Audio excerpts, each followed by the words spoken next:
Hey guys, welcome back to the Comicave. I'm Zach. And I'm Thomas. We're going to be doing a review of the new X-Men movie, Days of Futures Past. Will it live up to the other comic book movies this year? Stick around to find out. So, the other day, we went and saw X-Men Days of Future Past. We saw it the first day it came out. And I think we were mildly excited for this movie. It wasn't our first most excited movie for the year, but we saw the ads, we were pretty excited. So what did we think of it when we got in? I liked it. Yeah, it wasn't okay. It was not the best X-Men movie in my opinion. No, not either.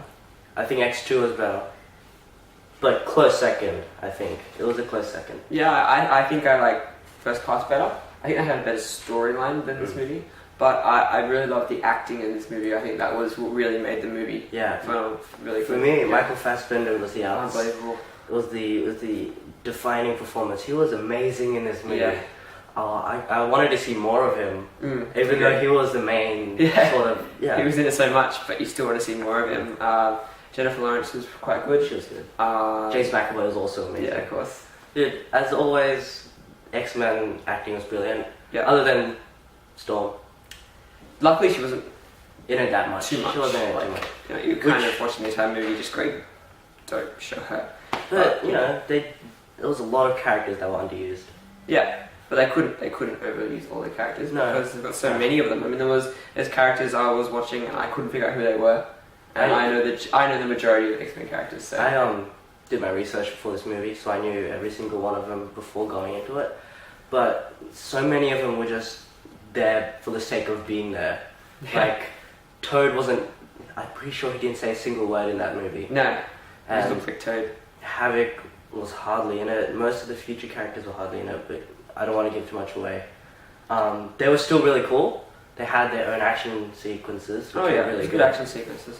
So, if you don't know, this movie was based on the storyline, X-Men Days of Futures Past, so it's exactly the same in terms of title. Yeah. Not exactly the same in terms of story. Definitely not. In the comic book, it's not Wolverine that goes back in time. No, it's Kitty. It's Kitty Pryde. She does take a part in this movie. Yeah. I won't say too much on it, but yeah. I mean, I see why. I read it around. They said like Kitty would have been too young back then and all that, so they had to go with Wolverine. But that's fine. I think Hugh Jackman did a good job as always as Wolverine. And I also think they didn't overuse him. They took him back and they made him important, but they let the first class actors do as much as they wanted and be the main stars of the show, which is what they needed to be because it wasn't a Wolverine movie. No. Even though it's made the entire X-Men franchise built around Wolverine. Yeah, what I liked was this movie pretty much fixed every continuity error in the series. Well, fixed as most. It fixed most. It fixed most. Yeah, it fixed it. So, I mean, people don't have a reason to be angry that much anymore. Oh, they'll still be angry, but I know. That's just fanboys. Yeah, but overall, this movie was really good. The music was quite good. Yeah. I think the best music I probably heard in an X-Men movie. In an X-Men movie, yeah. So that was a good start. I thought the storyline was sometimes a means to an end. You know what I mean? They wanted to get to the action sequences, or they wanted to get to the past, so the future wasn't the best in terms of storyline. Yeah. But some of the pacing was it was a bit off. And it was a bit too quick or a bit too slow, and then you were just like, get back to the past, or get back to the future. Get back to the future and tell us what's going on. This is confusing. I'm really glad that Bryan Singer's back, though. I think he's the only one that has done X-Men like completely right. Other than First Class, the good X-Men movies were all directed by Bryan Singer. This one included. Yeah.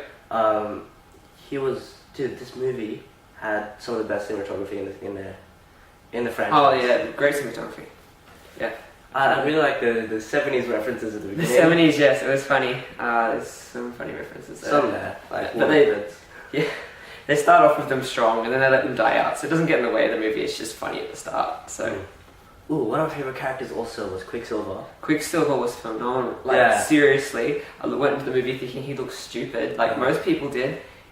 He was, but it fit, like his suit, because it's all the 70s. It actually made sense with. And he was a cocky cocky teenager kid, so it was pretty There cool. was one part with him and Magneto, and Yeah, it was if you're a comic book fan, you'd understand what was going on there. so watch out for an Easter egg there. Yeah, there was one big one that we saw. There were a lot of Easter eggs in this, I think, but we didn't pick up on most of them because we're not like huge X-Men fans. No. But we did pick up on some. Yeah. I think now I'm more excited to see Quicksilver in Apocalypse because I want to see him. Yeah. Yeah, I I'm want to see him more now. more excited to see him in Apocalypse I think he'll have a bigger role because he gets a bit older. They allow him to do that. Yeah. But I'm more excited to see Evan Peters and not Aaron Taylor Johnson in Avengers 2. Just because I know this character now. I see what they did with him and I love what they did with him. And, you know, it was just good. Yeah, it was good. So, Apocalypse is the next movie that comes out. Comes out 2016. 2016. Which is a big year for superhero movies. Yeah. One thing, Channing Tatum Gambit. Channing Tatum Gambit. I think it's mostly confirmed. Yes. So that could go badly. But it could work. Yeah. You never know. So, yeah, we're really excited for that. Yeah. Definitely be seeing that. Then after that, there's a few other... There's a Wolverine movie announced as well. Yeah. Another one. And a few rumoured, like, X-Force. X-Force, yeah. Yeah. That'd be interesting to see. So yeah, if you've seen it, tell us what you think down in the comments or on our Facebook page. So we've got to give it a score. Yeah, okay. I'd give it an 8.